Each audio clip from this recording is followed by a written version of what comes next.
스타트업 찍먹 강추. 찍먹 강추. 몇 살에 어떻게 해서 이 사업을 하시게? 이제 여쭤보네요. 나 너무 궁금했어. 너무 궁금했지. 그리고 여기까지 보게 회사가 지금 만들려고. 궁금해. 지옥도 4화부터 재밌어. 저도 그렇게 생각해요. 댓글 읽어주는 기레기 요새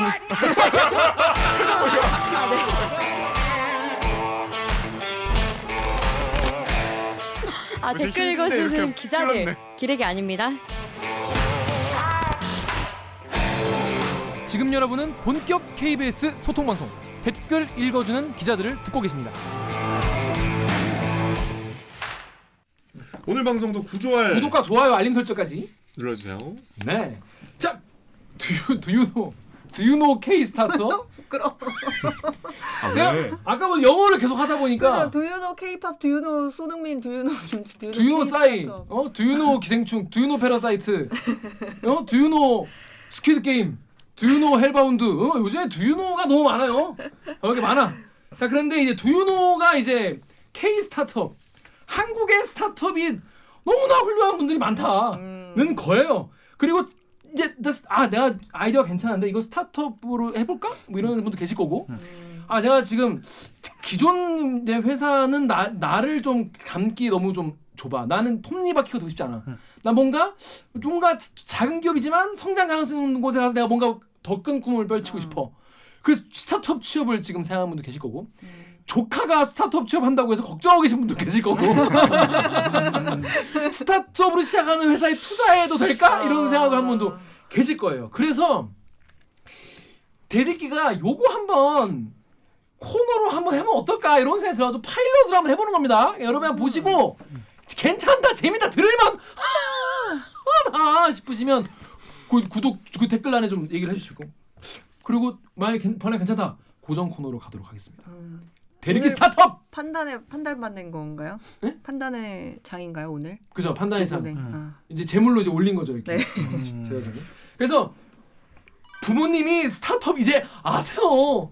스타트업 생태계 이제 도약할까라는 기사를 쓴 산업과학부의 김준범 기자. 네, 안녕하세요. 그리고 기사 속에 등장하는 스타트업인 보이스루의 창업자인 이상원 대표 이 자리에 모십니다. 안녕하세요. 안녕하십니까. 자기 소개해 주세요. 네, 저는 김준범 기자입니다. 네. 그리고 오늘 오신 이 대표님.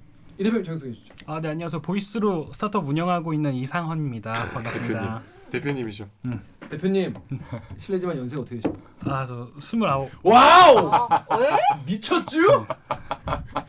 미쳤쥬? 93년생이세요? 네, 맞습니다. 미쳤쥬? 꿈돌이 우리 나 대전 엑스포 갈 때 태어난 분 29. 하지만 지금 잘 나가는 스타트업 대표신 거예요. 그 시작을 이걸로 하신 거예요? 네, 맞습니다. 미쳤죠? 와. 창업을 26세 미쳤죠? 와. 대박.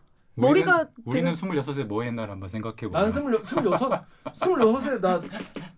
나 와우 했다. 지금 터져.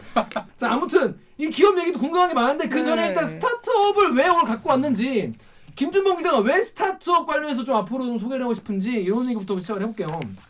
자, 스타트업 여러분 이제 말은 많이 들어봤는데 벤처랑 다른 게 뭐냐? 뭐 이런 생각하시는 분도 계세요. 일단 스타트업이 뭡니까, 김준범 기자? 그러니까 이제 벤처든 스타트업이든 뭔가 좀 기술력이 있는 뭐 신생 회사 뭐 이런 정도의 느낌을 주는 거잖아요. 그쵸. 벤처는 예전에 좀 썼던 용어 같고 스타트업은 최근에 좀 나온 용어 같고, 사실 벤처와 스타트업이 명쾌하게 구분되진 않아요. 뭐 이게 학문적인거나 법적인 용어는 아니기 때문에, 다만 이제 벤처는 우리나라의 법적인 이제 근거가 있어요. 벤처기업 육성에 관한 특별법이라고 있고, 거기에 이런 유형 벤처기업, 이런 유형 벤처기업, 이런 유형 벤처기업 요건이 딱 정해져 있어요. 그래서 그 요건에 해당하면 중소벤처기업부라는 우리 정부 부처가 벤처기업 확인을 인증을 딱 해줍니다. 그 그게 기준에 벤처기업이고, 그 기준에 충족해야 벤처. 그렇죠. 그 유형 중에 하나, 세 가지 유형 중에 하나 되면 되고, 근데 스타트업은 그런 건 아니고 이게 주로 실리콘밸리에서 많이 쓰던 용어가 우리나라로 넘어와서 그대로 쓰는 건데, 뭐 벤처보다는 일단 신상이니까 좀 더 새로워 보이고 힙해 보이고. 법적인 용어는 없어요. 근데 다만 그냥 통상적으로 창업한 지 얼마 안 된 신생기업, 그 중에서도 좀 기술 기반의 신생기업을 스타트업이라고 하고, 통상적으로 창업한 지 7년 이내를 스타트업으로 분류한다는 이제 정부의 자체적인 분류 기준은 있는데 뭐 7년이 넘었다고 꼭 스타트업이 아닌 건 아니고요. 그러니까 좀 애매한 단어긴 합니다. 어쨌든 뭐 좀 기술력 있는 신생 기업을 스타트업이라고 하고 작년에 스타트업 드라마도 있었잖아요.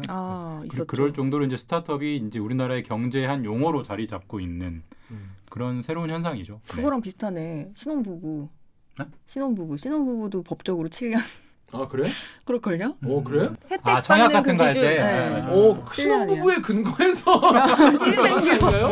그건 모르겠습니다. 왜 7년이 없잖아. 행복하시죠? 그럼요. 네, 행복하다고 합니다. 자, 근데 행복하시죠? 저는 뭐 7년은 넘었지만 왜 바로 안 나와? 왜 바로 안 나와? 결혼했어요? 안 했습니다. 예, 행복합니다 저희는. 행복하세요? 행복합니다. 네. 클량의 무동님이 클량에도 소규모 창업한 분들 많으시죠? 10년 전에는 벤처라 불렀는데 요새는 스타트업이라 부르는 것 같네요. 무슨 차인지는 잘 벤처 콩글리시인가요? 이러셨는데 사실 뭐 딱히 못하고 요즘에 이제 나오는 기업들을 스타트업이라고 하는데 김주범 기자가 이 스타트업 이제 기업들을 왜 어떤 데일리를 통해서 한번 소개를 해보고 싶다 이런 생각하게 된 계기가 있나요? 일단 뭐 조금 이따 말씀드리겠지만 한 최근 2, 3년 전부터 우리나라의 스타트업이 굉장히 많이 나오고 있고 그다음에 단순히 창업만 한 것뿐만 아니라 이제 대규모 투자를 받아서 우리가 흔히 뭐 유니콘 기업이라고 하는 기업가치 1조가 넘는 이런 기업들도 속속 나오고 있어서 제가 전문가는 아니지만 제가 볼 때는 우리나라의 경제 생태계를 상당히 바꾸는 원동력이 되고 있는 분명한 현상이어서 한번 이걸 좀 다뤄봐야겠다. 근데 우리 기자들이 그렇잖아요. 무슨 계기가 없으면 뭐 사실 기사화되기가 어려운데 시의성이 없지 않냐 뭐 이러면서. 그러니까 지난주에 저는 몰랐습니다. 우리나라에 매년 스타트업 축제가 있어요. 컴업이라고 하는데 컴업이라는 스타트업 축제가 매년 열리는데 그게 지난주에 열렸어요. 그 지난주에 우리 또 이 대표님도 거기 나가서 강연 비슷한 것도 하셨고 그래서 그 컴업이라는 축제가 있으니까 이걸 기회 삼아서 최근에 스타트업 흐름을 한번 좀 조명해 봐야겠다라는 이제 기획을 하게 됐고 그래서 그 이제 기획의 현장을 취재하면서 사례로 보이스루라는 업체를 취재해서 우리 대표님도 만났고 뭐 그렇게 됐습니다. 근데 왜 대표님을 많은 스타트업 업체가 왔을 텐데 왜 이상원 대표님을? 컴업에 참여한 업체가 한 70몇 개 정도의 엄청 스타트업 많네요. 업체가 됐는데 제가 어떻게 알고 고르겠습니까? 그래서 제가 이 행사를 주관한 부처 중소벤처기업부에 좀 추천을 해달라 몇 개 추천을 받았고 그 중에 이제 연락이 가장 빨리 닿은 우리는 빨리 답변해야 되니까 그러니까 여기 홍보 담당자님이 메일을 보내자마자 30분 안에 연락을 주셔가지고 여기다 싶어서 그냥 태도가 좋네. 홍보 담당자님 일 빠릿빠릿하게 그렇네요. 중이네요. 선착순에 저희가 이겼네요. 그거 중요한 거요. 자, 그런 빠릿빠릿한 성격 급한 분이 있어야지 회사가 잘 돌아가는 거거든요. 근데 지금 딱 얘기를 들어서 알 수 있듯이 이미 회사의 규모가 홍보팀이 있을 정도인 거예요. 규모가 어느 정도 크지 않으면 홍보팀은 정말 되게 나중에 두거든요. 그 정도로 지금 회사가 어느 정도 굉장히 규모가 있으신 것 같은데 우리나라에 일단 스타트업이 70개가 참가했다고 하는데 그럼 뭐 한 100개쯤 있습니까? 몇 개 있습니까? 사실 몇 개 있는지는 몰라요. 아무도. 왜냐하면 아까도 말씀드렸지만 스타트업이라는 게 법적인 용어가 아니고 특별한 요건이 없기 때문에 어디서부터 어디까지를 스타트업으로 잡아야 될지 사실 규정 자체가 없어요. 그래서 그것만을 세는 통계는 없고요. 다만 이제 매년 신설되는 회사 수, 그 중에 상당수는 물론 이제 그 회사에는 무슨 우리가 흔히 생각하는 뭐 배달업도 있을 거고 유통업도 있을 거고 이런 전통적인 기업들도 있겠지만 또 이런 기술 기반의 스타트업도 있을 테니까 섞여 있겠지만 신설되는 기업 수가 한 2016년, 17년 정도까지는 한 해에 한 9만 개 정도가 법인이 신설이 됐어요.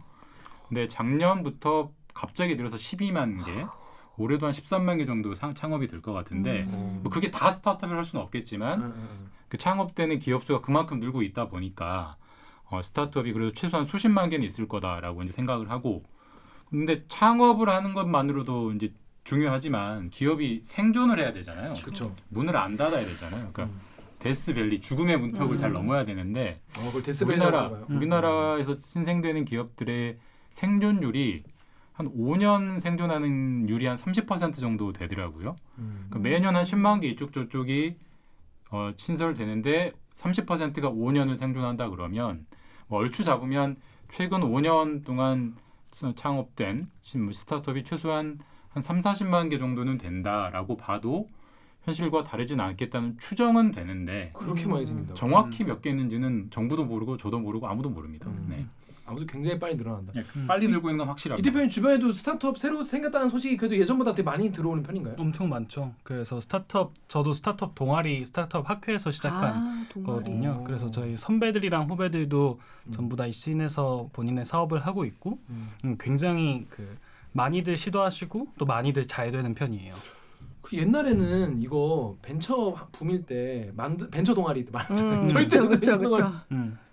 그 열었다가 이게 막 그때 무슨 뭐 실패할 뭐 기회를 뭐 이렇게 뭐 준다 그래가지고 뭐 망해도 한 번 더 도전할 수 있게 무슨 자금 자금 같은 게 많이 있었거든요. 지금은 좀 어때요? 그런 뭐 도전할 수 있는 그런 발판 같은 게 예전보다 좀 더 나아져서 막 많아진 거예요? 아니면 이유가 딱히 있습니까 이게? 네, 그럼요. 저희가 기본적으로 사업을 하는데 돈이 들잖아요. 네. 그러니까 돈이 드는 데는 돈을 버는 방법이 3가지인데 그러니까 첫 번째는 자기 돈을 쓰거나 두 번째는 대출을 받거나 세 번째는 투자를 받거나인데요. 그러니까 자기 돈을 쓰지 않으려면 결국엔 대출이나 투자를 받아야 되잖아요. 근데 대출을 받는 데 있어서는 중기부가 저희가 이거를 망해도 안 갚아도 되는 걸로 만들어줬어요. 네, 그래서 그 예전까지는 지문서 담보로 해서 보증받고 하는 게 사업이었다고 하면은 그쵸. 네, 저희가 이 사업이 결국에는 잘 안 됐을 때 그거를 대표자 그리고 이 파운딩 멤버들이 안 갚아도 된다라는 좋은 어떤 사회적 제도가 생겼고요. 그리고 투자붐도 엄청나게 일어났죠. 뭐 모태펀드라고 해서 정부가 굉장히 투자를 장려하기도 하고 그리고 엄청나게 많은 투자 회사들이 생겼고 네, 그리고 뭐 올해나 작년에 막 쿠팡 같은 스타트업에서 드라마틱한 성공 사례들이 나오면서 더 많은 회사들이 이제 보이스로 같은 이제 스타트업에 투자를 하려고 하고 있게 됩니다. 사석에서도 한번 그때 여쭤봤었는데 사실 벤처 기업이란 말이 처음 나온 게 박근혜 정부 때였고 맞아요. 그때는 전담 부처가 중소벤처기업은 작잖아요. 네. 근데 그때 미래창조과학부는 굉장히 큰 부처였거든요. 그래서 그때 이제 벤처 육성하는 많은 뭐 크고 작은 제도도 있었고 지금 말씀하신 이런 해마다 하는 박람회도 그때 뭐 했었고 근데 그때는 이런 현상이 없었거든요. 그러니까 본인은 뭐 그때는 학생이셨겠지만 그때랑 뭐가 다르길래 네. 그때도 정부에서 그런 노력을 했는데 왜 이제 와서 이런 현상이 나오는 건가요? 그래서 벤처붐 그래서 이번에 뭐 몇 번째 붐이냐 이런 얘기들 많이들 하는데 그러니까 벤처붐 때도 사실상 그 당시 그 시점에서는 엄청나게 사실 사업이 많이 됐었어요. 그러다가 이제 닷컴 버블이 결국 꺼지면서 없어진 게 사실이고 모든 사회가 그렇듯이 한번 확 엄청나게 인기를 끌다가 이제 이게 잠잠해지면서 다시 생겨나게 됐고 그때 그래서 뭐 네이버나 다음이나 이런 회사들이 잘 생겨났잖아요. 저는 똑같은 붐이라고 생각해요.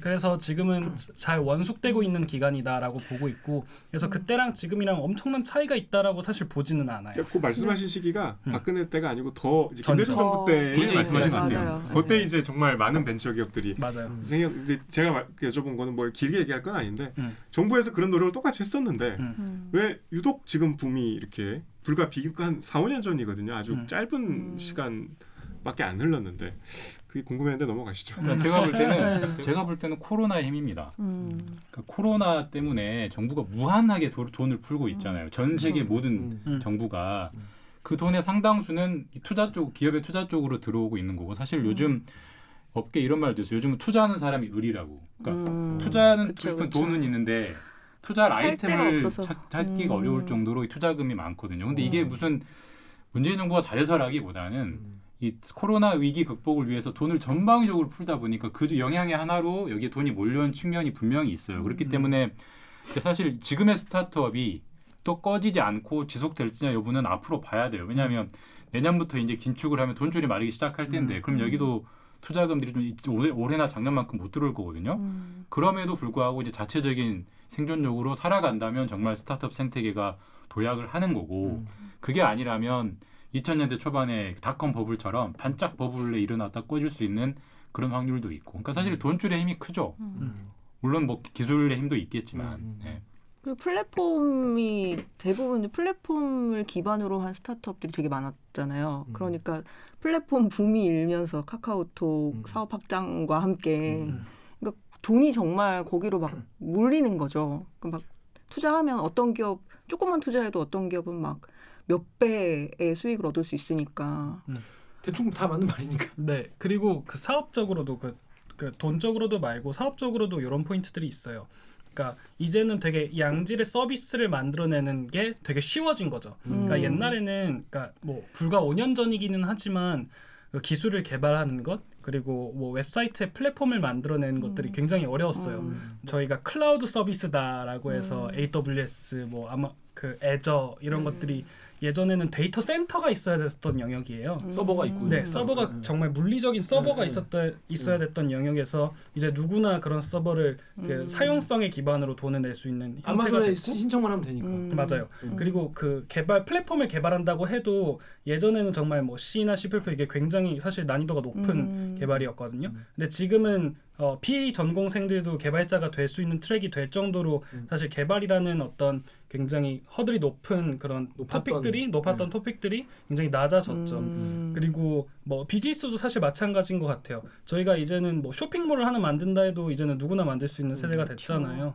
그게 불과 4, 5년 전만 해도 전 되게 어려웠다고 보거든요. 맞아요. 기술적으로. 네, 결국 2-3명 혹은 3-4명이 굉장히 양질의 서비스를 만들 수 있는 어떤 사회적 환경 그리고 그런 기술적인 어떤 서포트가 그러니까 생각보다 저는 몇 년 만에 많이 바뀌었다고 생각해요. 이제 그렇기 때문에 좋은 서비스들이 이제 한 3-4명들이 테스트를 하면서 그러니까 조그맣게 만들어냈는데 그게 충분히 이 세상 혹은 이 사회 혹은 이 경제 안에서도 활동을 할 수 있게 되는 수준에 그 이룰 수가 있게 되는 거죠. 그 옛날에는 좋은 아이디어가 있어도 이게 현세로 나오려면 굉장히 많은 과정을 거쳐야 되는데 네. 지금 좋은 아이디어가 있으면은 이걸 실물로 현실화하는 데 있어 예전보다 더 허들이 낮기 때문에 그렇죠. 네. 그래서 그런 것도 있는 게 아니겠니 이런 얘기를 하고 있는데 대충 맞는 말 아니겠습니까? 이 얘기를 다 합치면 대충 맞는 말인 것 같은데.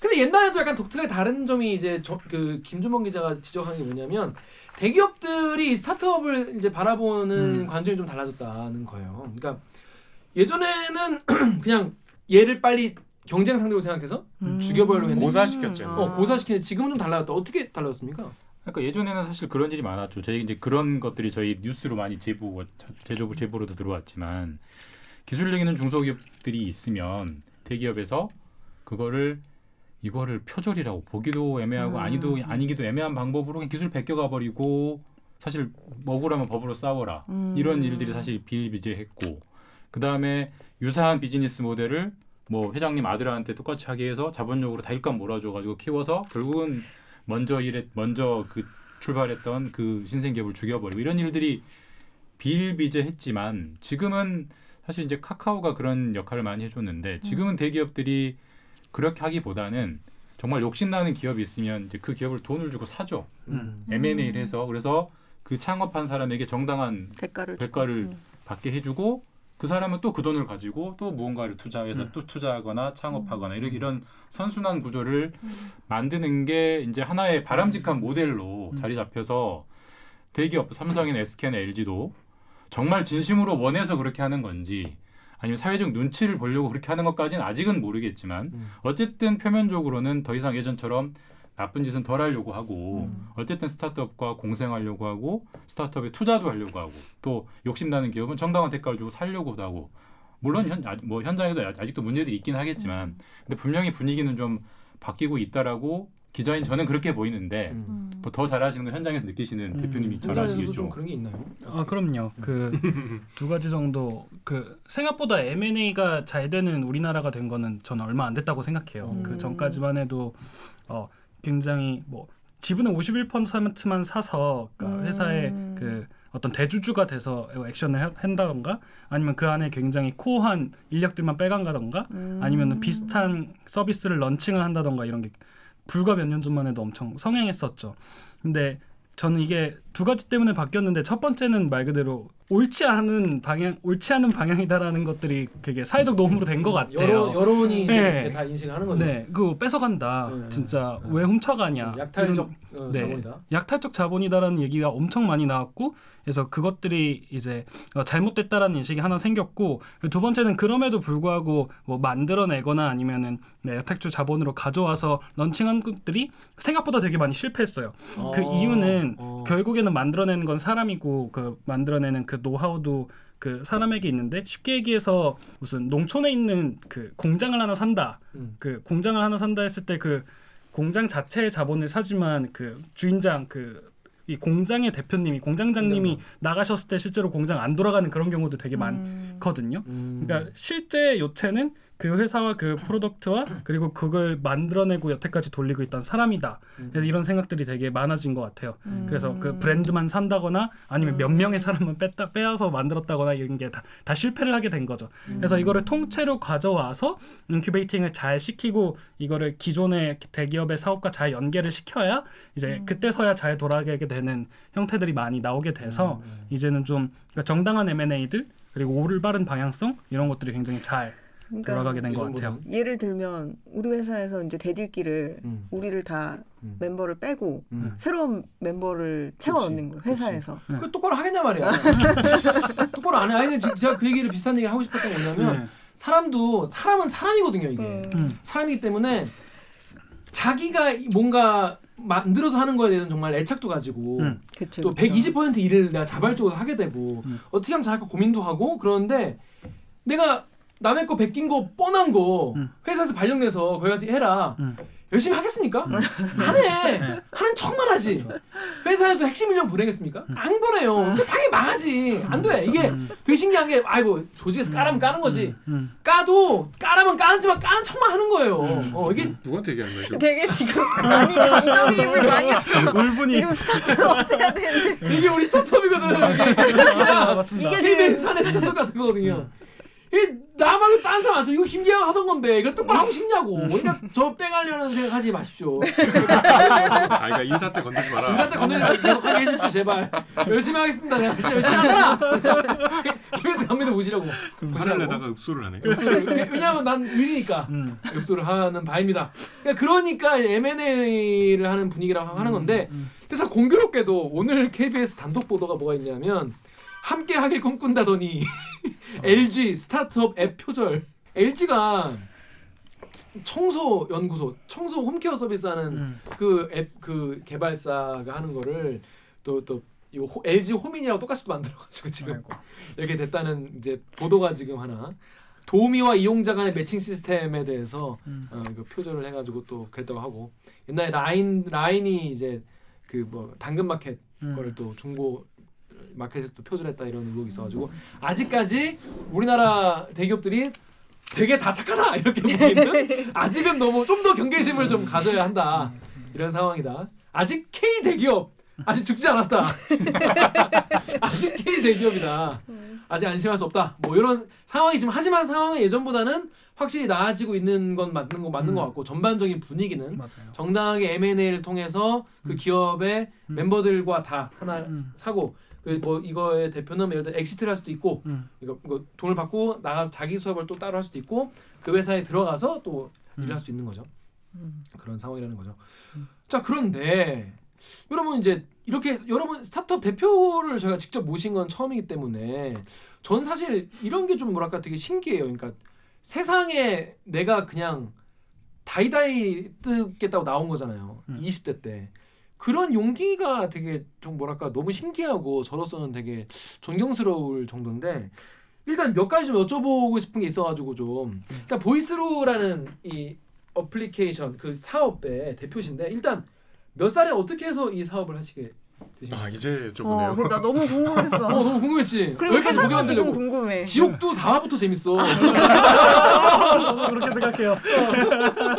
자 어떻게 하시게 된 겁니까? 지금 29살이 하는 거예요. 네. 실화냐? 저는 통계학과랑 컴퓨터과학과를 하고 있는 아까 이과 베이스가 있어야 돼. 완전 인공지능 그렇구나. 이공계 베이스가 있어야 돼. 저는 그 인공돌이들이 뭐 되겠냐 말이야. 아, 문성합니다 진짜. 네, 문성해요. 그렇게 하기까지 않고요. 그래서 원래 인공지능을 되게 좋아하고 그 개발을 하고자 하는 사람이었고 그걸로 원래 청각장애인을 돕고 싶었어요. 아니 왜? 인공지능. 왜 청각장애 갑자기 돕고 싶었어요? 그래서 청각장애인 돕고 싶었던 이유는 그 대학교를 다니면 그 청각장애인이랑 수업을 같이 듣는 경우들이 있어요. 친구가 있었는데 그러면은 이제 교수님이 실제로 강연을 앞에서 하잖아요. 원래는 그 가장 이상적인 건 옆에서 속기사가 이제 교수님 말 이렇게 다 쳐줘서 보여주는 게 제일 이상적인데, 그러니까 그게 속기사가 비싸요. 그럼 어떻게 대신 공부를 하고 뭐 학교가 어떻게 도와주냐면 옆에 그 친구를 한 명 붙여줘요. 너가 대신 필기해줘. 이렇게 필기하는 봉사자를 줄여서 대필 봉사자 이렇게 불러요. 그럼 대필 봉사자가 그 수업을 대신 필기를 해주는데, 그러니까 저는 통계학과 컴퓨터과학과잖아요. 그러면은 예를 들면은 뭐 문대생, 뭐 철학과생, 뭐 심리학과생이 그 봉사자로 붙을 수도 있는 거예요. 그럼 제가 통계학 4학년 수업을 듣고 있는데 옆에서 문대생이 대신 필기를 해주면은 사실 필기가 안 되잖아요. 아, 무슨 말인지 알아들어야 이게. 그러니까요. 그래서 그럼 얘가 음성인식 기술을 만들 수 있고 이것들로 좀 도와줄 수 있을 것 같다 해서 교수님들한테 그 마이크 착용 부탁드리고, 그리고 그 마이크 대학생일 때? 네. 교수님한테 마이크 좀 쳐주십시오. 네. 그래서 신기하네. 그거 음성인식 기술이랑 그 서비스들을 좀 결합해서 이제 실제로 교수님 말씀 하나하나가 그 수업에 다 보일 수 있게, 실시간으로 눈으로 보일 수 있게 원래 만들 어떤 서비스가 보이스루라는 서비스예요. 그래서 목소리 처음에. 통한다 해서 보이스루예요. 보이스. 보이스 스루. 그겁니다. 아니 그런 거 하지. 근데 우리 대학생인데 네. 교수님한테 대표님 얼굴 빨개져. 우리 우리 회사 이름을 우리 저렇게. 문과생은 그냥 수업 빨리 끝나라 주문만 외우고 있는데 끝나고 네. 그 친구랑 술 먹으러 가지 그냥. 그게 낫지.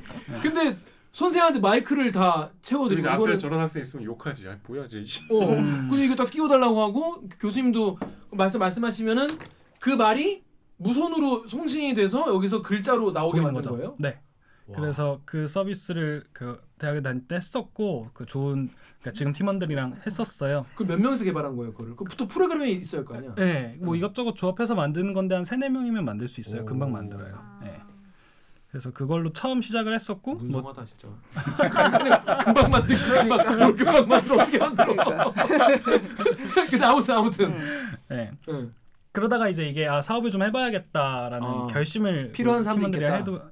하게 됐고, 그러면 이제 뭐 비즈니스 모델, 그러니까 사업을 처음 생각하다 보니까 뭐 굉장히 매출이 필요했고, 그렇죠. 뭐 조직이 필요했고 이렇게 하다 보니까 돌고 돌아서 지금의 보이스루가 된 거죠. 자, 보이스루 모르시는 분도 계실 거예요. 지금 알트 탭하고 가서 보셔도 되고 어떤 건지 지금 짧게 설명 드릴게요. 보이스루라는 서비스 어떤 서비스입니까? 네, 그 저희는 문화 콘텐츠를 번역해요 지금은. 문화 콘텐츠 문화. 번역이야. 네. 갑자기 네. 여기서 갑자기 번역이? 네. 왜?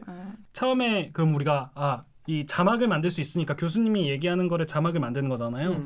그래서 이거를 어떻게 팔 수 있을까 하다가 온라인을 갔어요. 근데 온라인도 똑같은 문제가 있거든요. 그러니까 되게 많은 수업들이 요즘 온라인으로 되잖아요. 네. 그럼 똑같이 청각장애인 학생들은 그게 그 수업에서 되게 유리가 되는 거죠.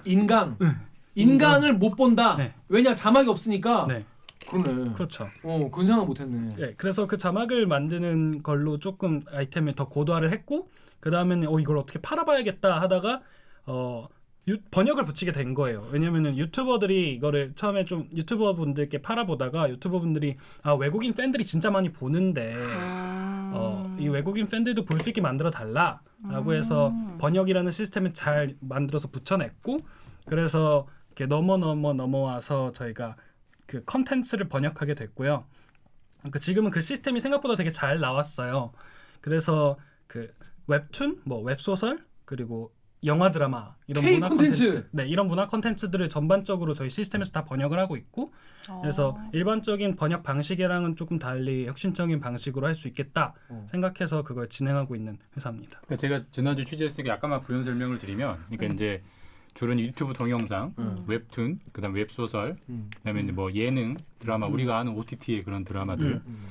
우리가 흔히 이제 예전에 번역이라고 하면 이미도 선생님 이런 분들이 이미도 선생님 다 하시는 거잖아. 그 2시간짜리 영화 몇 달짜리 고민하셔가지고 정말 한 땀 한 땀 하는 그 번역을 이제 생각하는데 이 생태계랑은 안 맞죠. 거기는 사실 유튜브로 올리는 순간 그렇죠. 바로 번역이 붙어야 되는, 자막이 붙어야 되는 거잖아요. 그러니까 빨리 그거를 해줄 수 있는 새로운 번역 생산 체계가 필요했던 건데, 그리고 그런 수요가 워낙 늘어나니까 사실 그거를 해주는 업체가 많지 않았는데 그걸 이제 자체 기술력으로 웬만한 영상은 24시간, 좀 더 걸려도 48시간에 바로바로 붙여주니까 대들기 컨텐츠도 올리면 바로 네 이름에 자막이 붙어요. 그러니까 이런 김기화의 안 좋은 딕션과 알 수 없는 외계어도 다 그냥 번역을 해줘요. 나 그거 너무 궁금해. 아직 궁금한 게 한두 개 아니면 빨리 말 끝나기 네. 기다리고 있어요. 그래서 그 시스템으로 지금 자리를 잡고 있는 거죠. 창업 3년 만에.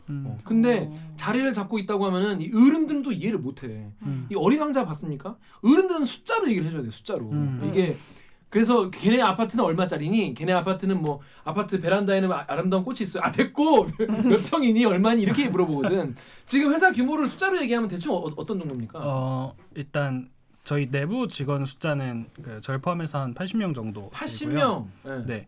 그리고 저희 꽤 플랫폼에 크구나. 그 되게 전문 번역가 분들은 한 2,000에서 2,500명 정도 어? 되고. 갑자기 2,000명이라고요? 네, 그 플랫폼 안에 번역가 분들이요. 플랫폼 그 안에 직원은 아니고 그러니까. 그 프리랜서로 이 번역을 해주는 계약이 네. 되는 분들. 네, 그리고 그 사람이 번역을 하는 거예요? 근데 사람이 번역하는 걸 정말 잘 도와줘요. 그래서 정말 잘 도와줘서 그 사람들이 쉽게 할 수 있게. 네, 한 땀 한 땀 만드는 것보다는 한 10배 정도 더 빠르게 잘 빠르게 네, 그리고, 퀄리티 그리고, 좋게. 그리고. 네, 그리고 그 뭐 매출은 공개하기 조금 쉽지 않지만 뭐 올해 한 60억 정도 투자를 받았어요. 투자를 받은 그게 어떤 거냐면 보통 이제 우리가 번역을 하려면 영어 그 드라마를 틀어놓고 이어폰을 끼고 네. 이렇게 막 치는 걸 네, 상상하잖아요. 우리 그 네. 지랄도 그거 하잖아요. 우리도 그렇게 하잖아요. 네. 그렇게 되면 문제가 뭐냐면 일단 또 듣고 해야 되는 측면이 있고 그 다음에 번역한 거를 이게 몇 분 몇 초였더라 다 맞춰야 돼요. 그 다음에 그지. 사실 번역이라는 게 자막이 보통 한 줄이나 두 줄이나 길어봐야 두 줄 정도 들어가는데 영어의 어수는과 한국의 어수는 달라요. 그쵸, 그쵸. 그걸 또 악의가 맞게 다 조정을 해야 되는데 그쵸, 그쵸. 그러니까 사실 이렇게 막 바꿔 쓰는 것보다 그거를 이제 다 이렇게 모디파이 하는 게 더 오래 걸리는 그럴 수 건데 있겠네. 예. 여기서는 자막이 쭉 나오면 그거를 다 그냥 문장 단위로 끊어요. 컴퓨터가. 끊어가지고 그걸 그 번역하는 사람은 각 끊어진 걸 그냥 한국어를 영어로 한국어를 일어로 바꿔치기만 하면 다시 컴퓨터가 그걸 그대로 갖다 붙여가지고 바로 자막으로 만들어주니까 아. 그러니까 번역관 그냥 보면서 마치 우리 책에서 책으로 번역하듯이 아. 텍스트 번역하듯이 텍스트 작업만 하면 나머지는 컴퓨터가 다 알아서 해주는 갖다 거니까 붙이는 거다. 훨씬 빨리 되는 거죠. 싱크 같은 거 다 맞춰주고. 맞춰주고. 어순도 맞춰주고. 말하는 걸 음성을 텍스트화 하는 기술이 있는데 그리고 텍스트를 번역하는 기술은 두 개가 다른 기술이잖아요. 그쵸. 근데 그 두 기술을 이제 아다리를 이렇게 딱 맞게 아다리. 맞게 해가지고 서비스를 하게 되니까 이게 얘기가 되는 거죠. 네, 그거에서 저희는 그 2019년까지 말씀 주신 대로 진행을 했고 조금 더 발전해서 그러니까 일반적으로 문화 콘텐츠를 번역하는 게 딱 생각해도 쉽지 않아요. 그렇죠, 뭐 그렇죠. 되게 문제도 많이 됐잖아요. 배경도 많고. 예. 뭐 mother f 이런 거 막 어머니로 맞아, 번역됐고 맞아. 어머니. 가망이 없어 뭐 이렇게 예. 번역됐고 사람이 실수할 만한 영역 너무 많고 그렇죠, 그렇죠, 그렇죠. 그리고 진짜 사람이 한 땀 한 땀 그 단순 노동을 해야 되는 영역들도 너무 많아요. 그쵸, 뭐 그쵸. 싱크를 잡는 것도 단순 노동이고 그 두 가지를 분리를 해서 계속 시스템 개발을 하고 있는 거예요. 그래서 단순 노동하는 건 계속 자동화를 시키고 그리고 사람이 실수할 수 있을 만한 영역은 굉장히 고도화된 시스템으로 이제 서로 체크하고 이제 기존에 번역했던 뭐 데이터 가지고 추천도 해주고 제일 잘하는 사람들 자연스럽게 매칭해서 그 사람이 번역할 수 있게 그 어떤 사람이 번역할지도 할당해주고 이 두 가지 큰 어젠다에서 그냥 완전 기술적으로 바꾸고 있다. 다른 회사들은 그러니까 원래 번역은 이런 거거든요. 예를 들면은 저희 지금 하고 있는 유튜브 컨텐츠를 번역한다 하면은 그러니까 스타트업의 신에 대해서 얘기를 하고 있잖아요. 그러면은 스타트업을 모르는 사람들은 사실 이게 번역이 쉽지가 않아요. 그래서 아 그렇죠, 그렇죠. 네, 스타트업을 아는 번역값을 한 땀 한 땀 전화해서 찾아보는 거예요. 그거 엄청 힘들죠. 네, 뭐 스타트업 알아? 너 이거 번역할 수 있어? 그러면 예를 들면 DB 한 2,000명 있다 치면 전화해서 다 물어보고 그러니까. 그러면 너 이거 다 내일 모레 글피 3일 있다 나가야 되는데 뭐 시간 돼? 시간 돼? 그러니까. 네, 이런 되게 그런 전반적인 그 워크플로우를 다 자동화를 하고 그게 어떻게 자동화가 되죠? 그 저희들이 그 일단 그 좋은 전문 번역가분들과 함께 등록이 돼서 그 어떤 장르인지 그럼 이 사람이 어떤 걸 잘할 거였지 그러니까 이 작업은 여기서부터 여기까지는 누가 해야 되고 여기서부터 여기까지는 누가 해야 되는지 이런 것들을 계속 그 추천하게 되는 거고 그럼 실제로 작업이 탁 들어가게 되면은 이 사람이 단순 노동해야 되는 것들은 자동화하고 퀄리티에서 실수할 만한 것 예를 들면 뭐 제 이름이 이상원인데 뭐 이상원을 뭐 번역을 뭐 영어로 잘못한 그런 것들은 이제 단어장 같은 것들이 잘 추천을 해주고 네 그래서 되게 그 다양한 기술들이 조합돼 가지고 단순 노동하는 거는 자동화하고 사람이 실수할 만한 거는 이제 다 추천을 해주는 이 두 가지 어젠다에서 계속 그 플랫폼을 만들어 나가고 있는. 한 가지 신기했던 건 한 가지만 덧붙이면 사실 이제 드라마라고 치면 예를 들어서 김기화 씨가 드라마에서 아버지고 정현욱 씨가 아들이에요. 그러면은 김기화 씨는 아들한테 우리식의 번역은 반말을 해야 그렇죠, 되고 그렇죠, 그렇죠. 정현욱 씨는 중병한테 그런데? 존댓말을 해야 되는데 아니, 이게 영어에서는 그게 안 나오잖아요. 친척분이 아니라 군대도 상사가 있고 부하가 있는데 그러니까 그런 것도 인물 간의 번역을 관계에 맞아요. 맞는 적절한 뉘앙스를 찾아줘야 되잖아요. 그러니까. 근데 그거를 영어에서 이제 한글로 직역을 하면 그게 안 나온단 말이에요. 그렇죠, 근데 그렇죠. 그런 거를 어떤 기술력이 있는지 저도 잘 모르겠지만 번역가가 실수하는 걸 다 잡아주더라고. 이 사람과 이 사람은 존댓말하는 관계니까 존댓말로 바꿔주고 그런 게 이제 고유의 기술력이겠죠. 그게 그러니까 자동으로 돼요? 네. 그런 게 오이씨. 모르겠어요. 저도 어떻게 하는지는 모르겠지만 그런 게 돼요. 아 진짜 문송합니다 진짜. 왜냐하면 설명을 해줘도 못 알아들을 거 아니야. 근데 이게 아까 얘기한 게 2,500명, 3,000명이 있다고 하는데 이게 번역이 한국어, 영어만 있는 건 아니죠? 네. 그 다양한 나라의 번역가가 있는 그분들은 어떻게 그 섭외를 그게 한 거예요? 그래서 저희는 그 사람들이 일하는 몇 개 국어나? 국외국어 하고 있습니다. 9개 국어, 9개 나라 말로 음. 미쳤다. 그래서 그 사람들이 일을 하는 어떤 환경이 있어요. 그리고 그 환경에서 나라마다 환경이 있는 거죠? 저희 플랫폼이 하나 있는 아, 거죠. 플랫폼이 있고, 쉽게 예, 얘기해서 뭐 예를 들면 그 구글은 전 세계 접근되잖아요. 그죠. 그러니까 그런 하나 플랫폼이 있고 어. 거기에서 이제 다양한 나라에서의 번역가분들을 뭐 모셔와 봐요. 그럼 여기서 테스트를 보고 합격률을 한 1% 정도로 관리하면서 합격률이 1%라고요? 네, 그래서 진짜 아, 그럼 잘하는 상위 번역가분들은 1% 그 나라에서 상위 1% 번역가 분들을 모셔가지고 하는 네, 거예요? 그런 그럼 그만큼 분들만. 돈도 많이 줘야겠네. 네, 그래서 한 상위 한 5%에서 10%는 매월 그 실수령액으로 한 700만 원 정도 받아가세요. 아 드려. 네. 와 그렇구나. 맞습니다. 근데 그분들이 이 일만 하시나요? 아니면 다른 일도 하시나요? 그 나뉘어요. 그래서 전업으로 하시는 분들도 계시고 아니면은 듀얼로 하시는 분들도 계시고.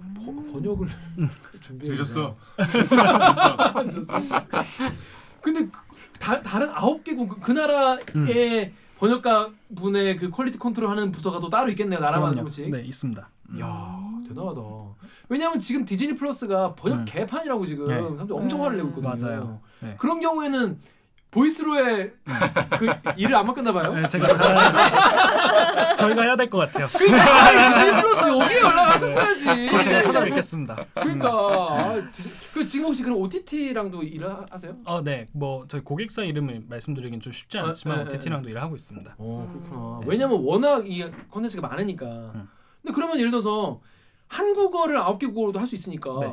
여기 나라 것도 이렇게 할 수 있겠네요. 네, 완전 맞습니다. 그러면 하자는 지금 사업이 그래도 번창하고 있다고 봐야 되는 건가요? 네, 잘 되고 있죠. OTT는 계속 앞으로 더 늘어날 거니까. 그러니까 늘어날 수밖에 없으니까. 컨텐츠도 그 뭐 예를 들면 네이버 에 등록된 웹툰 웹소설 작가 수 합쳐서 600만 명 정도 되거든요. 600만 명이요? 네. 그래서 되게 이상한 아니, 우리나라 숫자죠. 작가 이렇게 많아. 네, 근데 진짜 그런 숫자래요. 그래서 정말 컨텐츠는 쏟아지고 거기서 좋은 야. 컨텐츠도 완전 쏟아지고 웹툰 웹소설 중국 시장에서 엄청 인기 많잖아요. 엄청 많죠.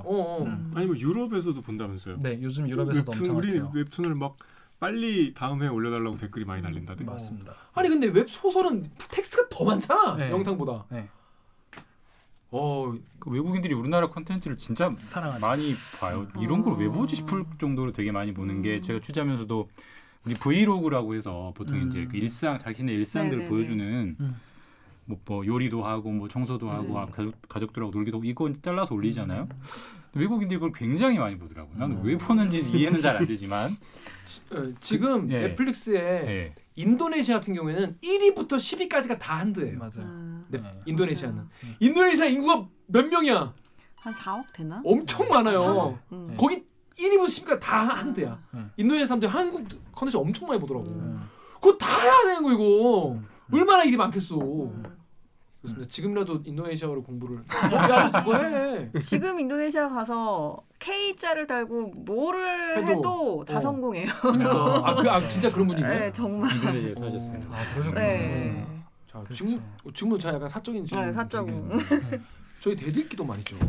이제 세계로 뻗어 나가야 된다. 콘텐츠의 재미는 이제 3년 동안 하면서 이제 어느 정도 좀 인정을 끌어올리셨죠. 받아서 국내에는 이제 그럼요. 평정했다. 끌어올됐는데 예를 들어 예전에 저희가 이제 네. YG의 양현석 씨가 이제 뭐 룸사롱에서 이제 막 놀았다. 뭐 네. 이거 이제 폭로하는 그런 이화진 기자라는 분이 출연해가지고 그 아이템 맞아, 했었는데 맞아. 영어로 댓글이 달렸어요. 이거 왜 섭다이틀이 없냐? 섭다이틀 달아달라. 아. 영어로 자막이라는 뜻이에요. 네. 자막이 달아달라. 그래서 내가 너무 달아주고 싶은 거야. 네. 네. 달아야죠. 달아야지. 네. 그러니까 해야 돼. 근데 이거 그때는 내 보이스루를 몰랐어. 몰랐죠. 보이스루를 몰랐어. 네. 몰랐어는 몰랐어. 근데 이게 단가 얼마 됩니까 이거 부탁드리려면 이게 저희 우리가 분당 6,000원. 예? 1분에 6,000원입니다. 1분에 6,000원. 어. 1분에 6,000원이면 우리가 괜찮은. 한 30분이면 얼마? 곱하기 30 하면 되나? 네. 18만 원인가? 18만 원? 180만 원인가? 헷갈리네. 18만 18만 원. 원. 18만 원. 그럼 편당 한 20만 원 정도 생각을 하고 네. 이 뭐 여러 개 덩어리로 하면 좀 싸게 아, 주죠. 그럼요. 네, 도와드려요. 작아져요. KBS 우려치기 또 K 후려치기도 심하거든.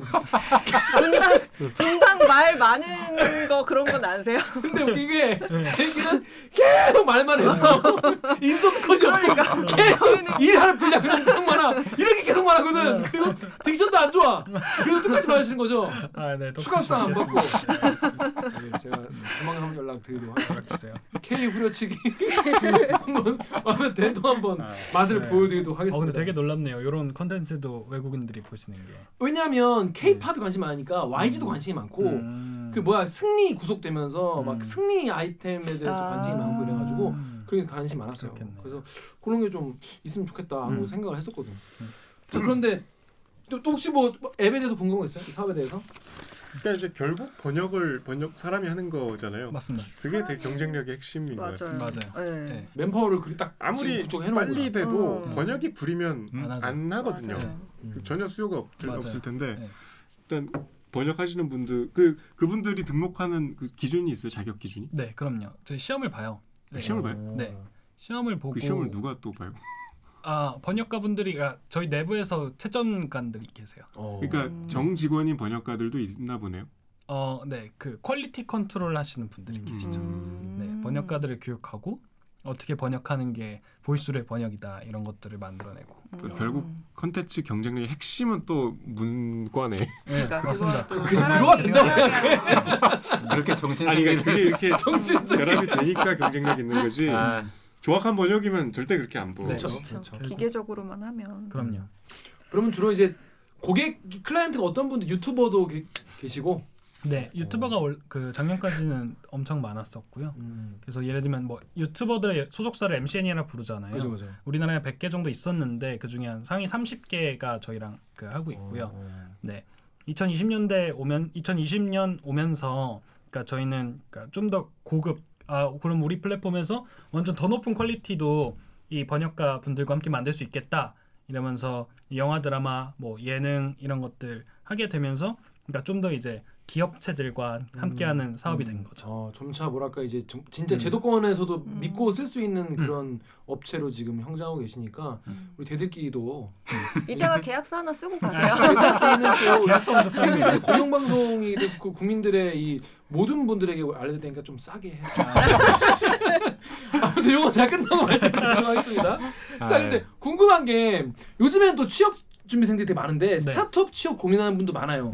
그런데 예전에 제가 그런 프로를 본 적 있어요. 이제 그 취업 준비생들과 인사 담당자들이 나와가지고 서로 매칭하는 그런 프로그램이 있었어요. 근데 그 중에서 되게 자신 있었던 스타트업 대표가 나왔는데 이제 여기를 안 택하고 좀 더 큰 회사를 택하는 경향들이 있더라고요. 취업 준비. 왜냐면 불안하니까. 불안하죠. 그럴 수 있죠. 근데 요즘에는 근데 스타트업 지금 운영하신 지 3년쯤 되신 거잖아요. 3년 4년쯤 되는 네, 거예요. 그 정도였습니다. 대리기도 거의 그때 시작을 했는데 그 보면 직원들이 예전이랑 지금이랑 취준생들이 스타트업을 바라보는 눈빛이 좀 달라지지 않았을까 싶은데 어때요? 엄청 달라졌죠. 어떻게 사실. 달라졌어요? 그러니까 확실히 큰 스타트업들이 엄청난 성공을 하게 되고 그리고 실제로 거기 다녔던 사람들도 그 뭐 스톡옵션이 됐든 본인의 커리어적 성장이 됐든 진짜 많은 굿 케이스들이 많이 생겼어요. 소문이 나니까. 소문이 엄청 많이 났어요. 그러니까. 네, 그러면서 스타트업에서도 그러니까 실력적으로도 엄청 잘 성장할 수 있고 그리고 여기서 잘 되면은 그러니까 회사가 잘 되고 내가 잘 되면 엄청 나도 되게 높은 수준의 그 소득을 할 수 있겠다. 그 금전적 소득도 얻을 수 있겠다. 이런 것들이 많이 알게 된 것 같아요. 그런 걸 피부로 느끼려면 취업 박람회 갔을 때 네. 예전에 부스는 예전에 텅텅 비어 있었지만 뭐 지금은 꽉 찬다 뭐 이런 걸로 바로 피부로 느낄 수가 있으실 것 같은데 그래요? 맞아요. 그런 건 어떤지. 맞아요. 그 2018년도에 그 같이 할 사람들 찾으려고 저희 취업 박람회에 나갔었고 뭐 스타벅스 쿠폰도 주고 맞아. 대학생들. 네, 제발 좀 와달라고 얘기하고 그래도 이제 거기에 예를 들면은 저 앞부서에 뭐 이름 있는 큰 쿠팡 같은 데 있으면은 거기는 북적북적해. 네, 그럼요. 이제 한 명 한 명 이제 어떻게든 손 끌고 와서 설명하고. 우리 이런 회사고 비전이 근데 있고. 그때 넷플릭스가 있었나요? 넷플릭스 있었죠. 넷플릭스 알지 않냐? 근데 우리가 다 할 거다. 뭐 이게 애들 됐어요. 아저씨 안 사요. 아저씨 안 사요. 그런 분위기였나 봐 그때는. 네. 그쵸. 그리고 그러니까 저희도 그렇고, 그러니까 저희 아이템도 그렇고 스타트업이라는 전반적으로. 거에 대한 전반적인 그랬어요. 그러니까 스타트업 부스가 이렇게 있고, 그러니까 좀 더 이름 있는 부스가 이렇게 있으면 여기가 그냥 파리가 날렸던 거죠. 그러니까 지금은 일단은 다 보고, 그러니까 실제로 같은 위치, 같은 무게에서 경중을 대보는 그 트렌드가 된 것 같아요. 예. 그럼 저희는 당연히 이름이 더 커졌으니까 많이 오시기도 하는데 그 제외하고서도 그 이 스타트업 부스가 모여 있는 곳에 사람이 진짜 많아요. 네, 많이들 보시고 좋은 회사인지 확인해 보시고 그것만으로도 사람들이 스타트업 취업을 많이 생각하는 것 같다 이런 느낌을 많이 받죠. 그런데 말입니다. 생존율이 사실은 아까 말한 것 같이 5년 이상 생존율이 30%란 말이에요. 그러니까 근데 대기업은 5년 이상 생존율이 100%잖아요. 그렇죠? 그러니까 취준생 입장에서 이게 선뜻 내 청춘을 던지기가 사실은 후달린달까? 뭐 그럴 수 있을 것 같아요. 네. 그래서 이런 댓글도 있는 거예요. 루리앱의 쉐리 칼자스님이 이게 도저히 좋아질 가망이 안 보이면 더 큰 손해 나기 전에 빨리 정리하는 것도 방법이다. 스타트업에 대해서 아직 좀 후달려하는 분들이 계실 수 있어요. 이게 생존율이 아까 5년 가는 게 30%밖에 안 된다고 하는데 실제로 주변에서 이렇게 하다가 접으시는 분들도 계시나요? 네, 그 30%라는 숫자는 사실 어떻게 계산되는지는 잘 모르겠는데 전 그것보다 훨씬 더 낮다고 생각해요. 네, 훨씬 낮고 더 낮다는 건 더 많이 힘들다. 없어진다는 거예요? 훨씬 더 많이 없어진다. 오. 네, 저희 창업 동아리라고 치면은 저희가 한 2-30명이 한 기수예요. 그럼 거기서 대략 한 뭐 8팀 정도 나온다 치면 8팀. 오케이. 예. 그러면은 그 한 5년 넘는 회사가 그 하나 나오면 많이 나온 거예요. 한 기수에서. 네. 기수에서 네. 8팀에서 하나 나오면 많이 나온 거다. 네, 그런 생각 되게 많이 들어요. 그래서 문을 닫는 기업들은 진짜 많다고 생각해요. 문을 닫으면 그 다음은 어떻게? 취업하죠. 네, 취업을 하거나 뭐 다양한 트랙들이 있는 것 같아요. 취업을 하거나 그 취업이 대기업이거나 아니면 스타트업이거나 아니면 다시 창업하거나 이 세 가지인데 근데 요거는 좀 다른 얘기긴 한데 일단 스타트업을 일정 수준 이상까지 해보신 분, 그러니까 뭐 적어도 내 서비스를 잘 되진 않았더라도 세상에 내본 분들은 굴려본. 네, 그럼 대기업 취업도 진짜 잘 되는 것 같아요. 네, 정말 그거를 그 문 닫으신 그 동기 그 선후배님들 대기업 가신 분들 이 사실 뭐 작년 올해 진짜 역대 최악의 취업난이었잖아요. 그렇죠. 진짜 힘들었죠. 예. 네, 근데 그럼에도 불구하고 다 진짜 이름 있는 네, 누가 봐도 A+급이라고 부를 수 있는 회사에 다 취업하시더라고요. 그러니까 회사 인사 담당자 입장에서도 얘가 이런 걸 해봤구나. 근데 또 그게 직무 연관성이 조금이라도 있으면 이걸 쓰는 게 낫지. 네. 그것도 있는 게 실패가 자산이 될 수도 그 자산을 있을 사는 것 거잖아. 같아. 네. 대기업에서. 어떻게 하면 실패한다는 걸 우리 아니까. 같이 아무것도 없이 저는 이남 일녀에 무슨 셋째 딸로 태어나서 뭐 이런 거 쓰는 거보다 난 이런 걸 내가 굴려봤다. 그리고 네 회사에 분명히 나의 경험이 도움될 거다. 그게 훨씬 더 딱 들어오죠. 이러려고 창업하신 건 아니죠? 저는 그렇진 않죠. 제가 그러려면 일찌감치 문을 닫았어야지. 아까 그 친구 얘기했잖아. 그 훈훈하게 시작했는데 아니 이제 훈훈한 그런 동기는 있을 수 있지. 근데 올해 잘 되네. 그래서 처음 시작을요. 그러면 이제 한 10년 뒤에 뭐 5년이 될 수도 있고 진짜 그냥 대기업에서 제안을 하면 네. 페이스북이 같이 그런 제안을 받았다면 네. 그 안파할 거예요? 그거는 저는 시너지가 핵심이라고 생각해요. 그러니까 제가 생각하는 꿈과 그 보이스루가 그 만들어낼 그 비전에 대해서 M&A가 그걸 더 빠르게 더 잘 만들어줄 수 있냐 없냐가 메인일 것 같아요. 하지만 그러니까 이제 스타트업 취업의 단점은 확실해. 없어질 수 있다는 회사가 네, 그렇죠. 후달린다는 거예요. 그건 확실해. 하지만 이런 사람은 도전해봐야 좋다는 네. 게 혹시 취업 준비생들에게 할 수 있는 얘기가 있나요? 두 개인 것 같은데, 그러니까 첫 번째는 좀 속도가 빠른 사람이 되게 좋은 것 같아요. 속도가 빠른 사람? 네. 일 처리 속도. 네, 일 처리 속도든 그 어떤 판단이든, 그러니까 보이스루로 치면은, 그러니까 저희도 살기 위해서, 그러니까 매년의 단면을 만들어 보면은, 그러니까 2017년도에는 청각장애인을 돕는 회사였고, 2018년도에는 청각장애인을 온라인에서 돕는 회사였고요. 2019년에는 유튜브 번역을 했던 회사고 2020년도에는 영화 드라마를 번역했던 회사고 2021년에는 여기서 웹툰 웹소설도 번역을 하는 회사예요. 저는 이렇게 그러니까 최대한 빠르게 그 시장을 찾아나가고 그리고 뭐가 맞는지를 빠르게 테스트를 해보고 거기서 좀 학습도 많이 하고 그런 사람들이 스타트업 씬에 되게 잘 맞는 것 같아요. 근데 그게 그러니까 말로 그 되게 얘기하니까 쉬울 수는 있는데 거기 엄청 스트레스를 많이 받아 하시는 분들 많아요. 그러니까 내가 그 뭐 기획을 더 디테일하게 해야 되는 거 아니냐 아니면은 그 내가 원래 믿던 방향성이 틀렸을 때 거기에서 엄청나게 큰 스트레스를 느끼는 이런 사람들 되게 많거든요. 네, 그런 것보다도 그냥 야 성공 위해선 바꿔야지 뭐 빨리 해야지 이런 것들이 되게 당연한 사람들이 있는 것 같아요. 그런 사람들이 이 씬에 되게 잘 어울린 것 같고 두 번째는 조금 상반된 얘기일 수는 있는데 저는 결국에는 그 존버 정신이 있는 그 인내력 되게 중요한 것 같아요. 그러니까 결국에는 매 순간 내가 틀렸다고 느낄 때 그러니까 이거를 바꿔서 해볼지 더 해볼지 아니면은 문을 닫을지 그러니까 발을 뺄지 이것들 항상 고민하게 되는 것 같아요. 근데 거기서 항상 고 버튼을 누를 수 있는 사람들이 이 씬에는 되게 그 잘 어울리는 사람들인 것 같아요. 네, 고 스탑이 아니라 고. 네. 취업 40대도 됩니까? 창업하세요. 40대는 안 받습니까? 아 근데 저희 그 70년 초 중반 그 되시는 분들도 들어가도 짱이 후달리네. 그러니까 내가 들어가도 뭐 이제 뭐 바닥 닦고 이렇게 하겠네. 열심히 해서 미싱질하고 해야겠네. 바이스 프레지던트로 가요. 그러니까 그렇습니다. 아, 되게 재밌는데? 근데 보이스루는 어떻게 지금까지 그러면 해낼 수 있었던 거예요? 이게 네. 시장을 빨리빨리 본 게 제일 어떤 성공 요인이라고 봐야 되나? 네, 그 사실 뭐 역량적으로는 뭐 얼굴 빨개진 얘기지만 그렇고 뭐 모든 사람들이 그렇게 얘기하는데 큰 시장에 있었던 것 같긴 해요. 그러니까 이 컨텐츠 시장이 그러니까 엄청 폭발적으로 커졌잖아요. 폭발적으로 커지고 이제 뭐 되게 안 좋은 얘기지만 코로나 때문에 이 컨텐츠 시장도 어떻게 보면 풍선 효과로 엄청나게 커졌고, 그러니까 그러면서 시류를 잘 그 만난 것도 있고요. 네, 거기에서 이 시류를 잡기 위해서 아까 잠깐 말씀드렸지만, 그러니까 최대한 빠르게 그 알맞은 것들을 바꿔내면서 잡았던 것도 있고, 이 두 가지가 네 보이스루 그러니까 여기까지 온. 그렇습니다. 저 어떤 기업인지 이제 대충 좀 감도 오실 것 같고, 저 K 스타트업이 이런 아이디어를 가지고 전 세계 3,000명의 번역가를 가지고 지금 OTT까지 지금 넘보고 지금 웹소설 웹툰까지 지금 한국 지금 K 컬처가 지금 전 세계를 호령하고 있는 이때 지금 진짜 아다리 잘 맞았다 이런 생각도 듭니다. 하지만 이게 그냥 꽁으로 온 게 아니라 그걸 이제 예측을 한 거죠. 성장세를 보면서. 자, 그래서 이제 시간이 벌써 지금 1시간 얘기했어. 그러니까. 그래서 지금 짧게 지금 중요한 것만 몇 개 아직 궁금한 거 많아요. 빨리빨리 대답하고 넘어갈게요. 알겠습니다. 자, 이게 소문이 있잖아요. 스타트업에 대해서. 네. 이스티즈 댓글 우리 정혁 기자. 스타트업 보고 궁금한 건데 익명으로요. 고졸이 창업해서 성공한 경우가 있나? 대댓글로 꽤 많아.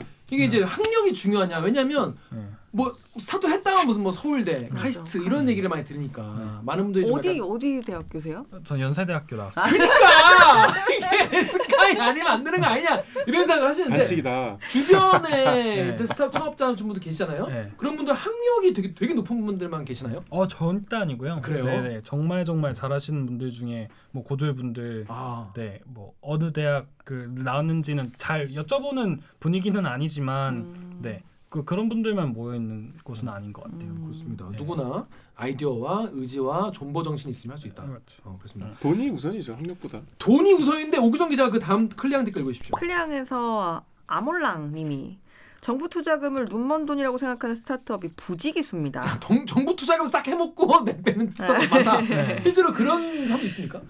많고 그래서 그래서 빨간 줄 그어진 분들도 진짜 많아요. 빨간 줄. 네, 정말 많아요. 네. 빨간 줄이라는 거는 정부 쪽에서 그렇게 이제 하면은 블랙리스트. 이제 다음에는 지원 안 해준다. 그렇진 않고 전과가 형사처 생긴. 네 전과 그 정도로? 아, 근데 사실 이게 정부 투자금을 저희가 주머니에 진짜 넣는 거는 빨갛지. 진짜 엄청 큰 중범죄. 그렇죠.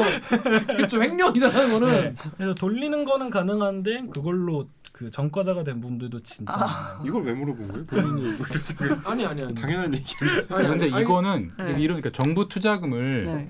개인이 횡령을 한 건 당연히 범죄고 처벌을 해야 되죠. 근데 정부가 투자를 했는데 그 돈을 다 까먹어 버렸다. 이걸 비난하면 안 돼요. 그렇죠. 그러려고 스타트업을 하고 그러려고 정부가 지원금을 대출이 아니라 투자를 해주는 거거든요. 그러니까 내가 실패를 했을 때 우리 집에 전부 빨간 딱지가 붙는다. 누가 할 수 있을까? 그러니까. 아무도 못해 겁나서. 그러니까. 근데 정부 투자금이 들어가서 10개가 들어가서 9개가 망해도 그건 비난하면 안 돼요. 그래야 기본적으로 이 스타트업 생태계가 유지될 수 있는 거고, 사실 그 우리나라가 투자 기반으로 많이 바뀌긴 했어요. 그래서 지금 그 폐업에 대한 위험이 많이 낮아지긴 했지만 미국보다도 한참 갈 길이 먼 건 8월인가 월스트리트 저널에 이런 기사가 하나 나왔는데 그러니까 지금 우리나라는 아직도 벤처 투자 많이 늘긴 했지만 기본적으로 VC, 벤처 캐피탈 위주의 투자예요. 그러니까 벤처를 투자하기 위해서 모인 민간인들이 이제 사업성 있는 회사들을 골라가지고 투자를 하고 또 최근에 정부 예산이 좀 들어와서 정부가 또 괜찮은 놈들 골라서 투자하고 이런 구조지만 미국은 어느 정도까지 갔냐면 우리로 치면 국민연금, 우리로 치면 뭐 사학연금 예. 이런 수백 조를 굴리는 연금에서 이제 스타트업에 직접 투자를 하기 시작해요. 그래서 설령 100개 중에 99개는 까먹어도 한 개만 성공하면 그게 오히려 연금에 도움이 된다. 우리도 사실 국민연금 몇백 조를 쌓아놓고 있잖아요. 근데 절대로 우리나라 국민연금은 아직 스타트업에 투자를 못해요. 왜 그런 위험한데 국민의 세금을 우리의 노후 자금을 투자하느냐라고 엄청난 비난을 받지만 미국은 다르거든. 그러니까 미국은 끝없이 유니콘 기업이 나오는 거잖아요. 그러니까 그렇게 가려면 아직 우리나라는 조금 남아있는 거고 기본적인 단계 왜 정부 돈 들어갔는데 다 날렸어. 이걸 비난하기 시작하면 스타트업 하지 말라는 얘기거든요. 근데 다만 물론 그걸 개인적으로 횡령하는 건 범죄이기 때문에 그거는 처벌해야겠지만 투자금 회수를 못했다고 비난하는 저희도 건 안 횡령을 되는 얘기한 거죠. 겁니다. 진짜 빨간지. 근데 이제 그 취업 준비생 입장에서는 허망할 수 있죠. 이게 내가 완전 잘못 보고 들어가면은 돈만 이렇게 막 쓰고 그냥 뭐 대충 막 하는 업체를 어떻게 실수 들어가면은 자기 인생에 걸릴 수 있게 잘 알아보고 들어가라. 그렇게 할 수 있겠죠. 자, 근데 이런 거 주세요. 이 뭐 스타트업 진짜 최악이다 덕후에서 책이 없는 거를 스타트업이란 표장지 안에 그냥 무마하려고 한다. 신입은 진짜 비추. 경력직이 몰라도 이런 얘기를 하시는데, 그러니까 체계가 없다, 주먹구구식이다 이런 얘기도 하는데 이런 기업도 있긴 있겠죠 스타트업 중에서.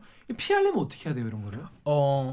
그러니까 저는 스타트업은 체계가 있을 수 없다고 생각하긴 오히려? 해요. 네, 왜냐면은 그 정말 빠르게 바뀌어야 되고, 그러니까 그리고 어떤 사람이 한 명 들어옴에 따라서 체계가 아예 바뀌어야 될 수도 있고, 그리고 회사가 생각하는 비전 맞다고 생각하는 것들이 만약에 정답이 아니었을 때 그것도 완전 180도 돌 수도 있다고 생각해요.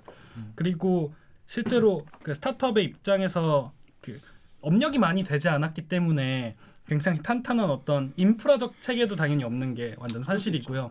저는 이게 체계 없는 건 완전 팩트고 여기에 잘 맞는 사람과 안 맞는 사람이 나뉜다고 생각해요. 그러니까 잘 맞는 사람은 체계가 없어도 자기 일 자기가 찾아서 하고 이것들을 그러니까 오버 커뮤니케이션 뭐 다른 사람들이랑 진짜 죽어라 뭐 소통하면서 어떻게든 만들어내고 막 뭐 자기가 생각했을 때 옳지 않다고 하는 거를 뭐 엄청나게 강하게 주장을 할 수 있고 그래서 결국 만들어내는 거에 희열을 느끼고 그러니까 이런 사람들이 있고 좋은 사수 밑에서 그러니까 명확한 가이드 아래에서 진짜 태스크도 굉장히 명확하고 내가 큰 프로젝트를 성공시킬 수 있게 그 다양한 인프라적 도움과 그런 어사인이 잘 되는 그런 것들을 추구하는 좋아하는 사람들도 있다고 생각해요. 그러니까 이런 사람들이 결국에는 그 본인이 신입일 때 스타트업에 들어오면은 저는 그러니까 둘 다 힘든 거죠. 서로 힘들 서로. 네, 스타트업 입장에서도 너무 힘들고 이거 뭐 프로젝트 본인 찾아서 해야지. 그리고 그거 뭐 안 좋을 것 같으면은 빨리빨리 딴 거 바꿔서 해야지 이런 거고. 근데 이제 그분 입장에서는 야, 이 회사는 뭐 사람이 체계도 없냐. 네, 1, 2년 차한테 무슨 10년 차에 뭐 그런 걸 원하네. 이렇게 되는 거고. 양쪽이 다 힘든 구조기 때문에 그러니까 본인이 스타트업에 잘 맞는지를 판단하는 게 진짜 중요하다고 생각해요. 네, 그게 스타트업 입장에서도 본인 입장에서도 굉장히 중요한. 어렵네요. 엄청 그런 어렵죠. 판단 자체가 네. 특히 이제 20대 갓 졸업한 그치. 학생들한테는. 모르잖아. 자기가 어떤 사람인지. 그래서 저는 찍어 먹어보는 건 좋다고 생각해요. 그러니까 일단 찍먹은 인턴이들 네. 찍먹은 해보자. 네. 스타트업 찍먹 강추. 찍먹 강추. 네. 부어버리면 인생 망할 수 있으니까 찍먹 강추한다. 네. 그러네. 네. 스타트업 취업생 하시는 분들은 한번 이렇게 인턴 같은 걸로 네. 찍먹 해보시면 좋을 것 같네요. 진짜 어렵죠. 그렇습니다. 자, 오늘 댓글 읽어주는 기자를 한번 나오셨죠. 1시간 넘게 얘기하셨는데 이렇게 얘기 길게 한 적 있습니까? 언론사. 최근에는 없었던 것 같아요. 어떻게 오늘 해보신 소감이 어떠신가요? 재밌었어요. 되게 재밌게 해주셔서 감사해요. 되게 긴장 많이 했었는데 네 이렇게 좀 편하게 얘기할 수 있을지 전혀 몰랐어요. 여기 자리에도 마이크도 엄청 많고 무서웠는데 네. 그래서 편하게 얘기할 수 있어서 제가 얘기를 잘 했는지는 모르겠지만 너무 너무 재밌지 않습니까? 네, 전혀 29살 같지가 않아. 다행입니다. 야, 나는 29살 때 뭐 했냐. 나 진짜 술 먹고 맨날. 와우. 속상하네요, 진짜. 1, 2단이 나와가지고. 죄송합니다. 자, 그렇습니다. 자, 여러분은 어떠셨는지, 여러분은 그 오늘 이런 스타트업 소개 어떠신지 댓글로 한번 얘기를 남겨주시면 제가 앞으로 제작에 참고하도록 하겠습니다. 자, 그러면 오늘 방송도 참여 방법 알려드리면서 마무리하겠습니다. 매주 기자들! 수목에요. 대들기는 유튜브, 팟빵, 아이튠즈 파티에 네이버 오디오 클립까지요. 예, 여기서 업로드돼요. 저 김준범처럼 대들기에서 보고 싶은 기자 혹은 다뤄줬으면 하는 기사가 있다고요? 방송 관련 의견은 인스타그램, 유튜브, 팟빵 계정에 댓글을 남겨주세요. 오늘 영상에도 족구알 꼭 눌러주세요. KBS 뉴스 좋았어. 고맙습니다. 또 만나요. 또 만나요. 안녕.